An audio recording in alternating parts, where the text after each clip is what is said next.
Hello guys, welcome to Python life YouTube channel. So ఈ వీడియోలో వచ్చేసి UI UX complete road map అయితే discuss చేద్దాం. So what is UI UX, అదేవిధంగా UI UX నేర్చుకోవాలంటే ఎటువంటి కాన్సెప్ట్స్, అదేవిధంగా స్కిల్స్ నేర్చుకోవాలి. నెక్స్ట్ ఫర్దర్గా మనకి యూఐ యూఎక్స్లో రోల్స్, శాలరీస్ ఎలా ఉంటాయి, ఎవరెవరు యూఐ యూఎక్స్ అనేది ఎక్స్ప్లోర్ చేయొచ్చు, నేర్చుకోవచ్చు అని చెప్పేసి కంప్లీట్ డీటెయిల్స్ అయితే ఈ వీడియోలో డిస్కస్ చేద్దాం. సో ఫస్ట్ అయితే మనకి బేసిక్గా యూఐ యూఎక్స్ డిజైన్ అంటే ఏంటి అనేది సో ఫస్ట్ అయితే అర్థం చేసుకున్నాం. సో యూఐ అంటే మనకి user interface, focuses on design and visuals. So user interface అంటే మనకు తెలిసి ఉంటుంది కదా. సో మనకి స్క్రీన్ మీద ఏదైతే యూజర్ ఇంటర్ఫేస్ అనేది డిస్ప్లే అవుతుందో మొబైల్లో కానివ్వచ్చు, ల్యాప్టాప్స్లో కానివ్వచ్చు, సో ఏదైనా ఎలక్ట్రానిక్ డివైజెస్లో కానివ్వచ్చు, సో ఏదైతే మనకు విజువల్గా కనబడుతుందో ఇంటర్ఫేస్, సో దాన్ని మనం యూజర్ ఇంటర్ఫేస్ అని చెప్పేసి అంటాం కదా. సో అటువంటి యూజర్ ఇంటర్ఫేసెస్లో డిజైన్స్, విజువల్స్ మీద అయితే మనకి యూఐ అనేది ఫోకస్ చేస్తుంది అనమాట. అదేవిధంగా యూజర్ ఎక్స్పీరియన్స్, యూఎక్స్ అంటే so it focuses on usability and user journey అని చెప్పేసి ఉంటుంది. సో యూజబిలిటీ అదేవిధంగా యూజర్ జర్నీ మీద ఫోకస్ చేసేది యూజర్ ఎక్స్పీరియన్స్. సో నెక్స్ట్ వచ్చేసి యూజర్ సాటిస్ఫాక్షన్ అనేది ఇంప్రూవ్ చేస్తుంది. నెక్స్ట్ వెబ్ అండ్ మొబైల్ అప్లికేషన్స్లో ఈ యూఐ యూఎక్స్ డిజైన్ అని చెప్పేసి చాలా ఇంపార్టెంట్ ఉంటుంది. సో మనకు విజువల్గా ఏదైతే కనపడుతుందో యూజర్ ఇంటర్ఫేస్ అట్రాక్టివ్గా, సో అది because of UI and UX అనమాట. సో ఇది మనకి బేసిక్గా what is UI UX design అంటే. సో యూఐ యూఎక్స్ నేర్చుకోవాలి అనుకుంటే ఎటువంటి కాన్సెప్ట్స్ అనేవి ఉంటాయి అని చూసుకుంటే, సో ఇక్కడ నేను 3 టైప్స్ క్లాసిఫై చేశాను కాన్సెప్ట్స్: బేసిక్, ఇంటర్మీడియట్, అదేవిధంగా అడ్వాన్స్డ్ అని చెప్పేసి. సో 3 టైప్స్ అనేవి క్లాసిఫై చేశాను. సో ఫస్ట్ బేసిక్స్లో చూసుకుంటే డిజైన్ ప్రిన్సిపల్స్ అని చెప్పేసి ఉంటాయి. కలర్, టైపోగ్రఫీ, లేఅవుట్ అని ఉంటుంది.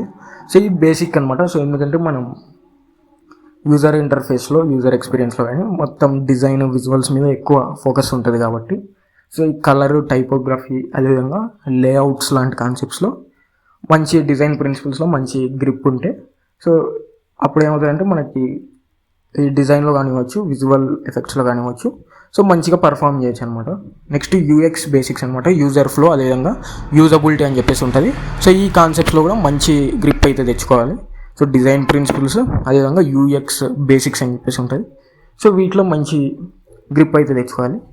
సో అదేవిధంగా వైర్ ఫ్రేమింగ్, డిజైన్ థింకింగ్ అని చెప్పేసి ఉంటుంది. సో వైర్ ఫ్రేమింగ్, అదేవిధంగా డిజైన్ థింకింగ్ అని చెప్పేసి ఉంటుంది. అందులో కూడా మంచి బేసిక్ నాలెడ్జ్ అయితే మెయింటైన్ చేయాలన్నమాట. సో ఇవి మనకి basic concepts: design principles, UX basics, wire framing, అదేవిధంగా డిజైన్ థింకింగ్. సో ఈ బేసిక్ కాన్సెప్ట్స్ నేర్చుకున్న తర్వాత సో ఫర్దర్గా ఇంటర్మీడియట్కి అయితే మూవ్ అవ్వాలి. సో ఇంటర్మీడియట్లో ఏ కాన్సెప్ట్స్ ఉంటాయి అంటే, సో ఇంటర్మీడియట్లో వచ్చేసి ప్రోటోటైపింగ్ ఉంటుంది. సో ప్రోటోటైప్ ఎలా చేయాలి, అంత ప్రోటోటైపింగ్ గురించి అయితే మంచి నాలెడ్జ్ అయితే మెయింటైన్ చేయాలి. సో ప్రోటోటైపింగ్ నేర్చుకోవాలి.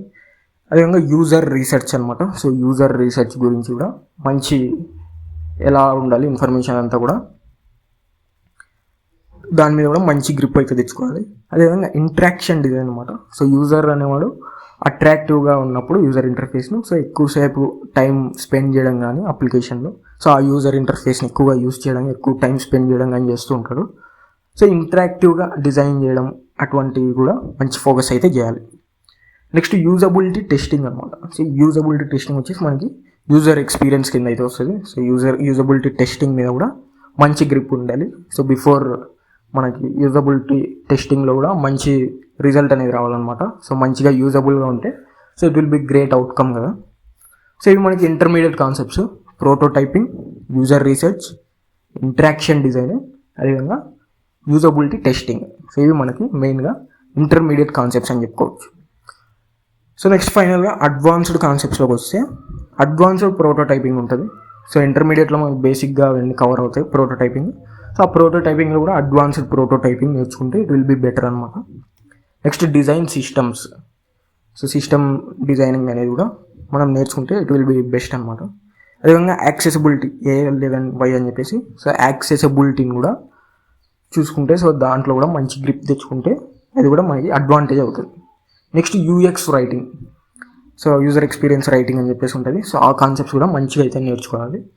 సో ఇది మనకి టోటల్ కంప్లీట్గా సిలబస్ అనమాట. యూఐ యూఎక్స్ ఎక్స్ప్లోర్ చేయాలి అనుకుంటే సో మెయిన్ కాన్సెప్ట్స్ ఏవైనా నేర్చుకోవాలి యూఐ యూఎక్స్లో అంటే, సో ఇక్కడ బేసిక్, ఇంటర్మీడియట్, అడ్వాన్స్డ్ అని చెప్పేసి ఉన్నాయి కదా. సో ఈ కాన్సెప్ట్స్ని అయితే కన్సిడర్ చేయొచ్చు. సో ఈ కాన్సెప్ట్స్ నేర్చుకుంటే it will be some what enough అనమాట యూఐ యూఎక్స్లో. సో ఈ కాన్సెప్ట్స్ని మంచి గ్రిప్ తెచ్చుకుంటే so it will be enough, మంచి నాలెడ్జ్ అయితే గెయిన్ అవుతారు యూఐ యూఎక్స్లో. సో యూఐ యూఎక్స్ని నేర్చుకునేదానికి సో ఏవైనా ప్లాట్ఫామ్స్ ఉన్నాయా ప్రాక్టీస్ చేయడానికి అంటే సో మనకి మెయిన్గా 4 ప్లాట్ఫామ్స్ అయితే చెప్పుకోవచ్చు. సో ఫస్ట్ వన్ వచ్చేసి వెరీ పాపులర్ అనమాట, ఫిగ్మా అని చెప్పేసి ఈ యూఐ యూఎక్స్ ఎవరైతే నేర్చుకోవాలనుకుంటున్నారో సో వాళ్ళైతే చాలామంది వినే ఉంటారు. సో ఫిగ్మా అనేది చాలా పాపులర్ టూల్ అనమాట. సో ఫిగ్మాలో యూఐ యూఎక్స్ సంబంధించిన వర్క్స్ అన్నీ కూడా ప్రాక్టీస్ చేసుకోవచ్చు. అదేవిధంగా అడోబ్ ఎక్స్డి అని చెప్పేసి ఉంటుంది, అడోబ్ వాళ్ళ ప్రోడక్ట్. సో అడోబ్ ఎక్స్డీలో కూడా యూఐ యూఎక్స్ సంబంధించిన వర్క్ అనేది ప్రాక్టీస్ చేసుకోవచ్చు. అదేవిధంగా స్కెచ్ అనే ప్లాట్ఫామ్ ఉంటుంది. సో ఆ ప్లాట్ఫామ్లో కూడా ప్రాక్టీస్ అనేది చేసుకోవచ్చు. సో నెక్స్ట్ క్యాన్వా ఉంటుంది. సో క్యాన్వా మ్యాక్స్ అందరికీ తెలిసే ఉంటుంది క్యాన్వా గురించి. సో క్యాన్వాలో కూడా మనం ఈ యూఐ యూఎక్స్ సంబంధించిన ప్రాక్టీస్ అనేది చేసుకోవచ్చు. సో ఇవి మనకు మెయిన్గా 4 ప్లాట్ఫామ్స్ అనమాట యూఐ యూఎక్స్కి ప్రాక్టీస్ చేసుకోవడానికి: Figma, Adobe XD, sketch and Canva. So UI UX నేర్చుకుంటే ఫర్దర్గా రోల్స్, శాలరీస్ ఎలా ఉంటాయి అంటే సో మనకి రోల్స్ వచ్చేసి యూఐ డిజైనర్ ఉంటుంది, అదేవిధంగా యూఎక్స్ డిజైనర్, నెక్స్ట్ వచ్చేసి ప్రోడక్ట్ డిజైనర్ అని చెప్పేసి ఈ విధంగా రోల్స్ అయితే ఉంటాయి. నెక్స్ట్ శాలరీ రేంజెస్ చూసుకుంటే అప్రాక్సిమేట్గా 4 to 20 LPA వరకు అయితే ఉంటాయి. సో బేస్డ్ ఆన్ ఎక్స్పీరియన్స్ మనకి అప్రాక్సిమేట్గా 4 LPA to 20 LPA వరకు అయితే శాలరీ రేంజెస్ అనేవి ఉంటాయి. So who can learn UI UX? So beginners నేర్చుకోవచ్చు, అదేవిధంగా డిజైనర్స్ ఎవరైతే ఉన్నారో సో డిజైనర్స్ కూడా ఎక్స్ప్లోర్ చేయొచ్చు, అదేవిధంగా డెవలపర్స్ కూడా ఎక్స్ప్లోర్ చేయొచ్చు. సో డెవలపర్స్ కూడా యూఐ యూఎక్స్ నేర్చుకుంటే వాళ్ళ వర్క్లో కూడా చాలా యూస్ఫుల్ అవుతుంది. నెక్స్ట్ వచ్చేసి డిజైన్ మీద ఎవరికైతే ఇంట్రెస్ట్ ఉంటుందో సో వాళ్ళందరూ కూడా యూఐ యూఎక్స్ నేర్చుకోవడానికి అయితే ట్రై చేయొచ్చు. సో ఇది మనకు కంప్లీట్గా UI UX road map. Thank you. So ఇక్కడ పైథాన్ లైఫ్ వెబ్సైట్ అందరికి తెలిసే ఉంటుంది కదా. సో మీరు ఏదైనా బ్రౌజర్కి వెళ్ళిపోయి pythonlife.in అని చెప్పేసి సెర్చ్ చేయండి. సో వాళ్ళ వెబ్సైట్ అయితే ఒకసారి విజిట్ చేస్తే సో మీకు ఇక్కడ స్క్రోల్ చేస్తే రికార్డెడ్ కోర్సెస్ ఇన్ తెలుగు అని చెప్పేసి కనపడుతుంది. సో ఇక్కడ full stack Python, Java programming, SQL, DevOps with AWS. So ఇవన్నీ కూడా తెలుగులో టీచింగ్ చేశారు, కంప్లీట్గా రికార్డెడ్ కోర్సెస్ అనమాట. సో ఇక్కడ డీటెయిల్స్ కూడా చూసుకోవచ్చు మీకు.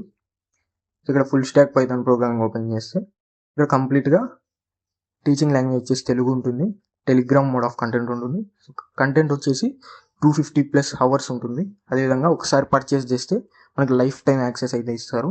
సో ఫీజు కూడా 1,999, కొంచెం రీజనబుల్గానే ఉంది. సో కోర్స్ సిలబస్ కూడా చూసుకోవచ్చు, కంప్లీట్గా బేసిక్స్ నుంచి కూడా ఇంకా అడ్వాన్స్ వరకు అయితే తీసుకెళ్తారు. ప్రాజెక్ట్స్ చూసుకోవచ్చు, ఇక టూల్స్ డీటెయిల్స్ అన్ని కూడా ప్రొవైడ్ చేశారు. సో ఒకసారి ఎవరైనా ఇంట్రెస్టెడ్ ఉన్న వాళ్ళు pythonlife.in వెబ్సైట్ విజిట్ చేసి సో ఒకసారి అయితే చెక్ చేసి మీకు ఇంట్రెస్ట్ అయితే ఖచ్చితంగా పర్చేస్ చేసుకోవడానికి అయితే ట్రై చేయండి.